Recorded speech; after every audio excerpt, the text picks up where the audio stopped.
नमस्कार दर्शकों, आप देख रहे हैं न्यूज टुडे, जिसमें हर खबर है जरूरी और हर विश्लेषण है खास। बात करते हैं मुख्य सुर्खियों की। संसद की कार्यवाही में जानबूझकर व्यवधान डालना लोकतंत्र की भावना के खिलाफ है।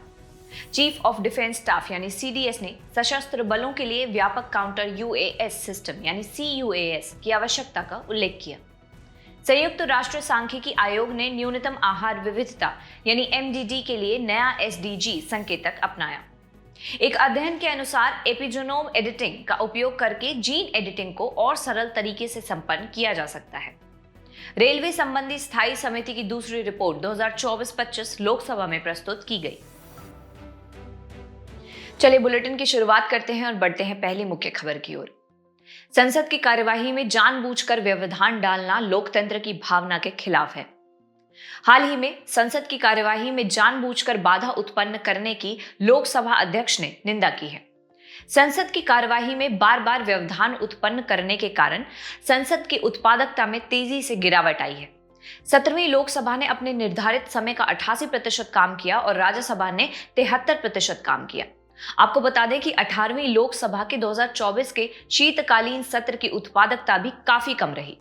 कामकाज की दृष्टि से इस सत्र के दौरान लोकसभा की उत्पादकता 54.5% और राज्यसभा में 40% रही। चलिए खबर की शुरुआत करते हैं और सबसे पहले संसदीय व्यवधान के लिए उत्तरदायी कारक जान लेते हैं। मूल कारकों की बात करें तो व्यवधान विवादास्पद राष्ट्रीय या क्षेत्रीय मुद्दों से उत्पन्न होते हैं जो जनता का ध्यान आकर्षित करते हैं। उदाहरण के लिए हिंडनबर्ग विवाद। दूसरा कारण है विपक्ष का दिखावा। विपक्ष प्रस्तावों में देरी या अवरोध पैदा करने के लिए कार्यवाही में बाधा डालता है। इससे बहस से ध्यान हटकर प्रचार पर चला जाता है। इसी के साथ दल बदल विरोधी कानून सांसदों को पार्टी व्हिप का पालन करने के लिए बाध्य करता है। इससे मुद्दों पर सकारात्मक बहस पर प्रतिबंध लगता है एवं सांसदों पर व्यवधान संबंधी गतिविधियों में शामिल होने का दबाव पड़ता है। आपको बता दें कि दल बदल विरोधी कानून को 52वें संविधान संशोधन द्वारा 10वीं अनुसूची में जोड़ा गया था। वहीं संरचनात्मक कारकों की बात करें तो राजनीतिक दलों की बढ़ती संख्या बहस के समय को कम कर देती है। इससे सदन में गैर सूचीबद्ध मुद्दों के कारण व्यवधान पैदा होता है तथा संसदीय ढांचे में प्रश्नकाल जैसे विविध कार्यों के लिए निर्धारित समय सीमा के अभाव के कारण देरी होती है। इसी के साथ आइए संसदीय व्यवधान के प्रभाव भी जान लेते हैं। संसद के कामकाज में व्यवधानों से महत्वपूर्ण मुद्दों पर बहस का समय कम हो जाता है। इससे संसद की सरकार को जवाबदेह ठहराने और कानून पारित करने की क्षमता कम हो जाती है, जिसके परिणाम स्वरूप जल्दबाजी में निर्णय लिए जाते हैं तथा लगातार व्यवधानों से संसद पर जनता का भरोसा कम होता है, क्योंकि सांसद मुख्य मुद्दों को सुलझाने की बजाय कार्यवाही को रोकने पर ध्यान केंद्रित करते हैं। हालांकि संसद के प्रत्येक सत्र में प्रत्येक मिनट में 2.5 लाख रुपए खर्च होते हैं। अकेले 2021 के गतिरोध से करदाताओं को 133 करोड़ रुपए का नुकसान हुआ था। खबर के अंत में आइए संसदीय व्यवधान से निपटने के उपाय भी देख लेते हैं। सबसे पहले है प्रस्ताव पर समर्थन को बढ़ाना। महत्वपूर्ण मुद्दों पर ध्यान केंद्रित करते हुए प्रस्ताव को आगे बढ़ाने के लिए 20 से 30% सांसदों के समर्थन की आवश्यकता होनी चाहिए।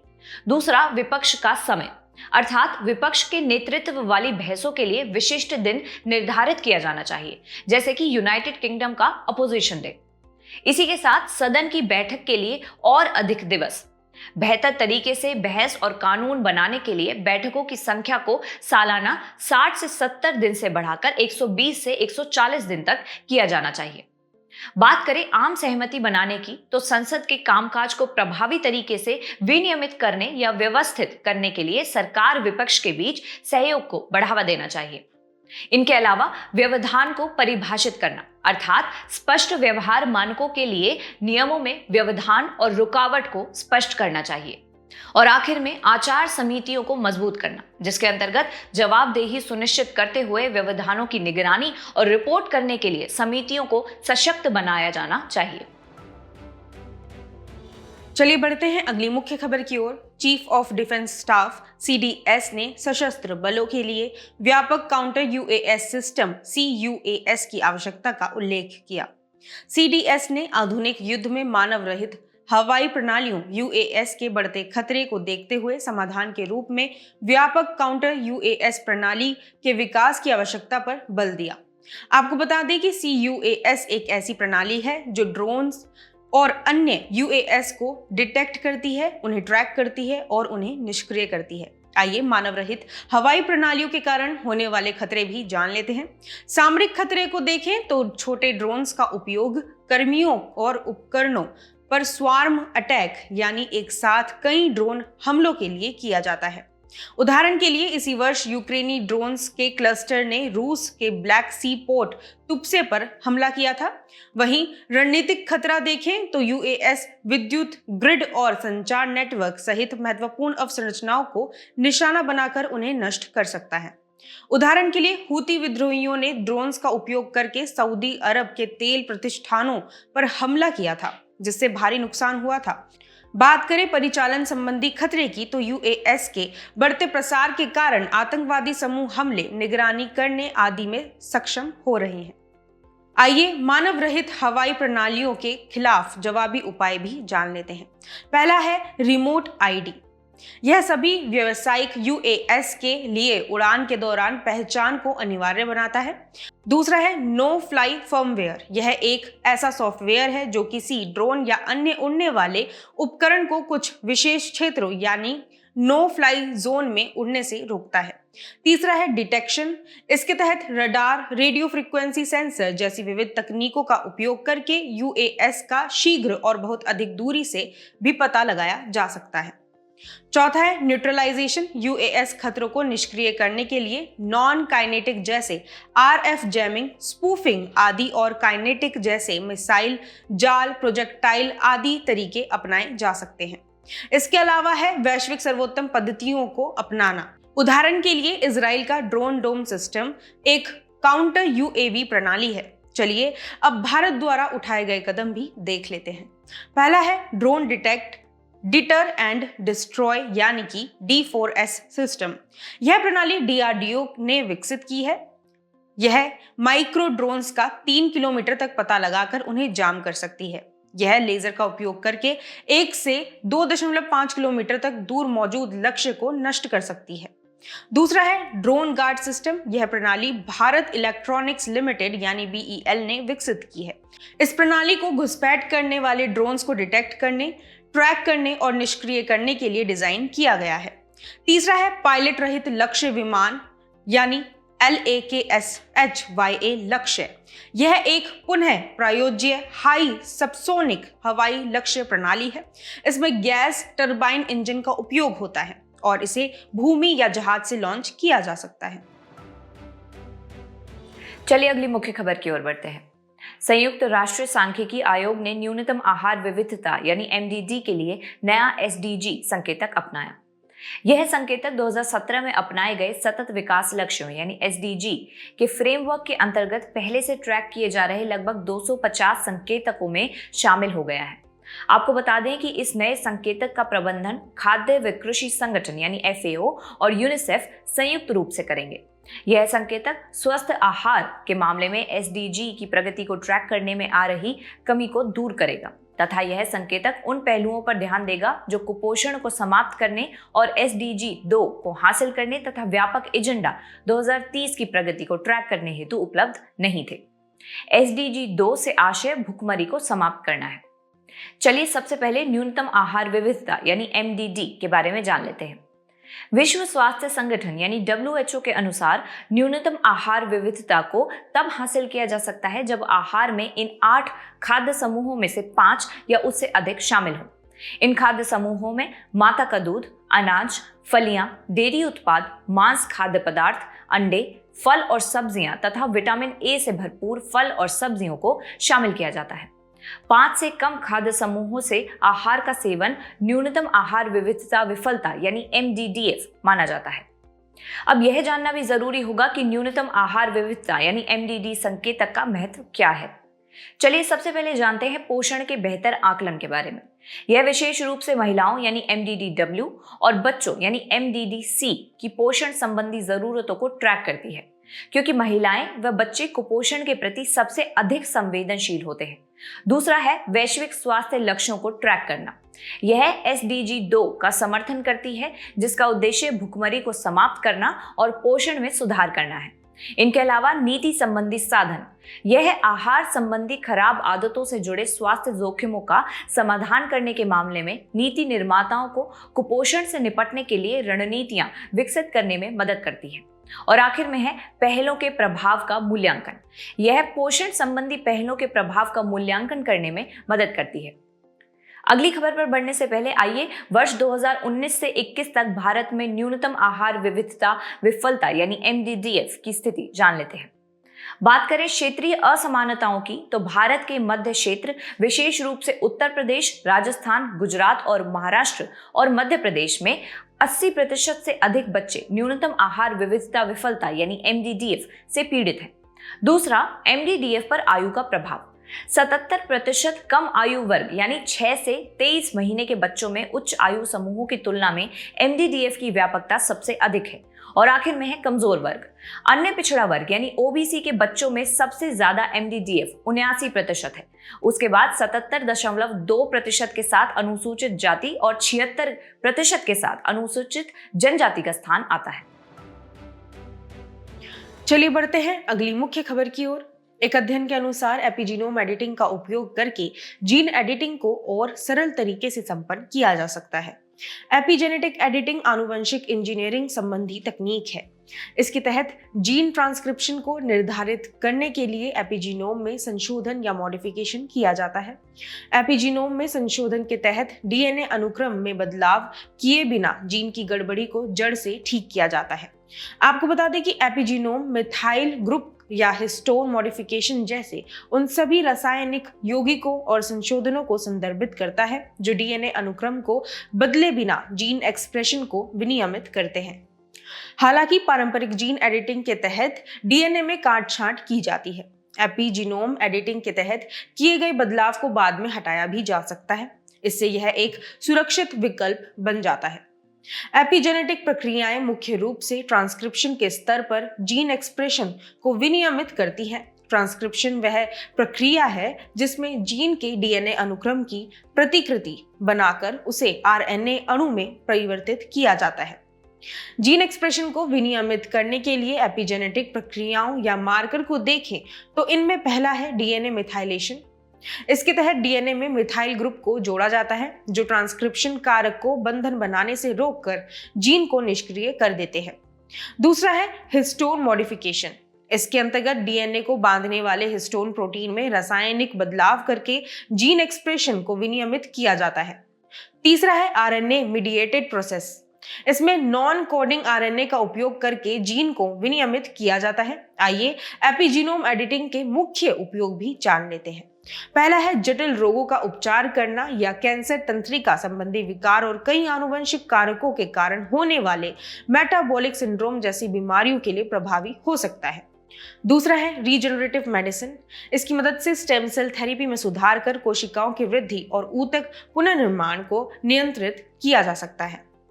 तीसरा है प्रतिरक्षा प्रणाली में आवश्यक बदलाव। यह एडवांस्ड कैंसर इम्यूनोथेरेपी के लिए प्रतिरक्षा कोशिकाओं के कार्यों को बेहतर और इष्टतम बनाता है। चौथा है सुरक्षित और रिवर्सिबल जीन थेरेपी। यह स्थायी आनुवंशिक संशोधनों के जोखिम को कम करते हुए अधिक सटीक व नियंत्रित उपचार प्रदान करती है। आइए अब एपिजेनोम एडिटिंग हासिल करने के तरीके भी जान लेते हैं। पहला है CRISPR या क्रिस्पर आधारित एपिजेनेटिक एडिटिंग। इसमें संशोधित क्रिस्पर कैस सिस्टम का उपयोग करके एपिजेनेटिक मॉडिफायर्स को सक्रिय किया जाता है। इससे डीएनए को काटे बिना जीन एक्सप्रेशन को बदला जा सकता है। अगला है जिंक फिंगर प्रोटीन यानी ZFPs। ये इंजीनियर्ड प्रोटीन होते हैं जो विशिष्ट डीएनए अनुक्रम से जुड़ते या बंधन बनाते हैं और एपिजेनेटिक मार्कर को संशोधित करने के लिए एंजाइमों को आकर्षित करते हैं। इससे निर्धारित जीन को सक्रिय या निष्क्रिय किया जा सकता है। और आखिरी है ट्रांसक्रिप्शन एक्टिवेटर लाइक इफेक्टर्स यानी TALES। ये अनुकूलन योग्य डीएनए बाइंडिंग प्रोटीन होते हैं जो ZFPs की तरह ही कार्य करते हैं और एपिजेनेटिक मार्कर को संशोधित कर जीन एक्सप्रेशन को प्रभावित करते हैं। चलिए बुलेटिन की आखिरी खबर की ओर बढ़ते हैं। रेलवे संबंधी स्थायी समिति की दूसरी रिपोर्ट 2024-25 लोकसभा में प्रस्तुत की गई। इस दूसरी रिपोर्ट में रेल मंत्रालय की अनुदान मांगों 2024-25 पर पहली रिपोर्ट में की गई सिफारिशों पर सरकार की प्रतिक्रिया का मूल्यांकन किया गया है। सबसे पहले रिपोर्ट में उजागर किए गए प्रमुख मुद्दे जान लेते हैं। कम निवल राजस्व की बात करें तो यह यात्री किराए पर उच्च सब्सिडी के कारण है। उदाहरण के लिए यात्री राजस्व 80,000 करोड़ रुपए है, जो माल ढुलाई राजस्व के 1,80,000 करोड़ रुपए की तुलना में काफी कम है। दूसरा मुद्दा है अपर्याप्त पूंजीगत व्यय। भारतीय रेलवे सरकारी बजटीय सहायता पर निर्भर है तथा अतिरिक्त बजटीय संसाधनों यानी ईबीआर से उसे सीमित योगदान मिलता है। उदाहरण के लिए 2024-25 में ईबीआर योगदान केवल 10,000 करोड़ रुपए रहा। इसी के साथ मालगाड़ियों की औसत गति का कम होना, यह गति केवल 25.14 किलोमीटर प्रति घंटा है। इससे माल परिवहन की दक्षता प्रभावित होती है तथा भूमि अधिग्रहण में देरी होने से महत्वपूर्ण अवसंरचना परियोजनाओं को समय पर पूरा करने में बाधा आ रही है। उदाहरण के लिए नई रेल लाइनें बिछाना। वहीं सुविधाओं की कमी देखें तो रेलवे स्टेशन के आधुनिकीकरण की मंद गति तथा कई स्टेशनों पर अभी भी बुनियादी सुविधाओं का अभाव है तथा अन्य मुद्दों में अपर्याप्त गैर किराया राजस्व सृजन, विद्युतीकरण और ऊर्जा दक्षता में धीमी प्रगति आदि शामिल है। चलिए अब रिपोर्ट में की गई मुख्य सिफारिशों पर भी एक नजर डाल लेते हैं। सबसे पहले डायनेमिक प्राइसिंग मॉडल लागू करना चाहिए। साथ ही गैर किराया राजस्व स्रोतों जैसे विज्ञापन और स्टेशन लीजिंग आदि की संभावनाओं को तलाशना चाहिए। दूसरा, सरकारी धन पर निर्भरता कम करने के लिए सार्वजनिक निजी भागीदारी यानी पीपीपी के लक्ष्यों को बढ़ाया जाना चाहिए तथा सभी उच्च घनत्व वाले रेल मार्गों पर कवच प्रणाली को लागू करने में तेजी लानी चाहिए। सिग्नलिंग प्रणालियों को उन्नत करना चाहिए आदि। इनके अलावा समर्पित माल ढुलाई गलियारों यानी डीएफसीज के निर्माण में तेजी लानी चाहिए। और आखिर में भूमि अधिग्रहण प्रक्रिया में तेजी लाने के लिए राज्य सरकारों और स्थानीय सांसदों के साथ मिलकर काम करना चाहिए। आइए खबर के अंत में सरकार द्वारा उठाए गए कदम भी जान लेते हैं। फ्लेक्सी फेयर रैशनलाइजेशन अर्थात राजस्व और यात्री प्रवाह को अनुकूलित करने के लिए किराए को समायोजित किया जा रहा है। इसी के साथ ई नीलामी नीति, जिसके अंतर्गत व्यावसायिक आय और अनुबंधों के लिए ई नीलामी नीति लागू की गई है तथा नई ट्रेन लॉन्च करना। यात्रियों को बेहतर सुविधा प्रदान करने के लिए वंदे भारत और अमृत भारत ट्रेनें शुरू की गई हैं। बात करें वैकल्पिक व्यवस्था की तो विकल्प योजना के माध्यम से यात्रियों को बेहतर सुविधा प्रदान की जा रही है। और आखिर में है फ्रेट कनेक्टिविटी। यह गति शक्ति कार्गो टर्मिनल नीति के माध्यम से किया जा रहा है। चलिए बढ़ते हैं हमारे खास सेगमेंट सुर्खियों में रहे स्थल की तरफ। आज हम बात करेंगे वानुअतु की, जिसकी राजधानी पोर्ट विला है। वानुअतु हाल ही में चर्चा में रहा क्योंकि वहां के प्रधानमंत्री ने इंटरपोल के अलर्ट के बाद एक भारतीय भगोड़े को जारी किए गए पासपोर्ट को रद्द करने का निर्णय लिया। आइए वानुअतु के बारे में जान लेते हैं। इसकी भौगोलिक अवस्थिति की बात करें तो यह दक्षिण प्रशांत महासागर के मेलेनेशियन क्षेत्र का एक द्वीप समूह है। यह उत्तरी ऑस्ट्रेलिया के पूर्व और फिजी के पश्चिम में स्थित है। इसकी भूमि सीमाएं देखें तो वानुअतु में 80 से अधिक द्वीप शामिल हैं। इसकी कोई स्थलीय सीमा नहीं है। वहीं इसकी समुद्री सीमाएं देखें तो यह दक्षिणी प्रशांत महासागर से घिरा हुआ है। इसके पास एक विस्तृत अनन्य आर्थिक क्षेत्र EEZ है। इसके उपनिवेशीकरण की स्थिति को देखें तो पहले यह देश एंग्लो फ्रेंच कंडोमिनियम के तहत न्यू हेब्रिड्स के रूप में संयुक्त प्रशासन में था। वानुअतु ने 1980 में स्वतंत्रता प्राप्त की थी। भौगोलिक विशेषताएं देखें तो पहला है भौतिक क्षेत्र। वानुअतु के द्वीप ज्वालामुखी से निर्मित होते हैं, जिनमें पहाड़ी इलाके और तटीय मैदान हैं। दूसरा है प्रमुख द्वीप। इसके प्रमुख द्वीपों में एस्पिरिटो सेंटो, मालाकुला और इफेट शामिल है। इसका उच्चतम बिंदु एस्पिरिटो सेंटो पर माउंट टब वेमसाना है। चलिए बुलेटिन के आखिर में बढ़ते हैं आज की संक्षिप्त सुर्खियों की तरफ। हाल ही में सुप्रीम कोर्ट ने नागालैंड के गृह विभाग द्वारा जारी प्रिवेंटिव डिटेंशन संबंधी आदेश को खारिज कर दिया। कोर्ट ने कहा कि अधिकारियों को प्रिवेंटिव डिटेंशन की आवश्यकता का स्वतंत्र रूप से आकलन करना चाहिए। भारत जापान संयुक्त युद्ध अभ्यास धर्म गार्जियन का छठा संस्करण जापान के पूर्वी फूजी प्रशिक्षण क्षेत्र में सफलतापूर्वक संपन्न हुआ। यह शहरी इलाकों में आतंकवाद विरोधी अभियानों पर केंद्रित था। ब्रिटेन के उत्तरी सागर में अमेरिकी सेना के लिए ईंधन ले जा रहा एक फ्यूल टैंक एक मालवाहक जहाज से टकरा गया और उसमें आग लग गई। उत्तरी सागर उत्तर पश्चिमी यूरोप के महाद्वीपीय शेल्फ में स्थित एक उथला और घिरा हुआ समुद्र है। हाल ही में भारत ने चीन और जापान से आयातित जल उपचार रसायनों पर एंटी डिपिंग ड्यूटी लगाई है। डिपिंग तब होती है जब कोई देश अपने उत्पादों को घरेलू बाजार मूल्य से कम कीमत पर अंतर्राष्ट्रीय बाजार में बेचता है, ताकि वह बाजार में अपनी हिस्सेदारी बढ़ा सके। हाल ही में विझिंजम बंदरगाह को चरण 2 व 3 के विकास के लिए पर्यावरणीय मंजूरी मिल गई। आपको बता दें कि यह केरल में स्थित है। Stockholm International Peace Research Institute यानी सिप्री ने 2020 से 2024 के बीच वैश्विक हथियार हस्तांतरण में महत्वपूर्ण बदलावों को दर्शाने वाले नए आंकड़े जारी किए। एक नए अध्ययन से पता चला है कि कसावा की उत्तरजीविता प्राचीन सांस्कृतिक परंपराओं पर आधारित स्वदेशी कृषि ज्ञान पर निर्भर करती है। कसावा एक कंद वाली सब्जी है। यह दुनिया भर में लगभग 1 बिलियन लोगों का आहार है।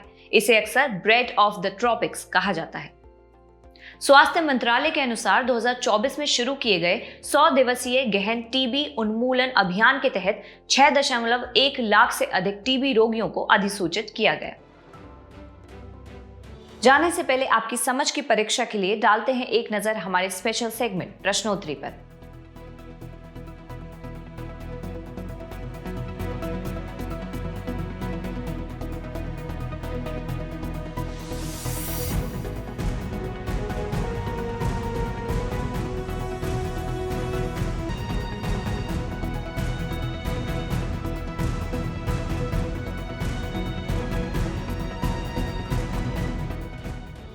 हमसे जुड़ने के लिए आपका धन्यवाद। उम्मीद है न्यूज टुडे का यह बुलेटिन आपको पसंद आया होगा। न्यूज टुडे की पीडीएफ को डाउनलोड करने के लिए और आज की क्विज के उत्तर के लिए डिस्क्रिप्शन में दिए गए लिंक्स पर क्लिक कीजिए।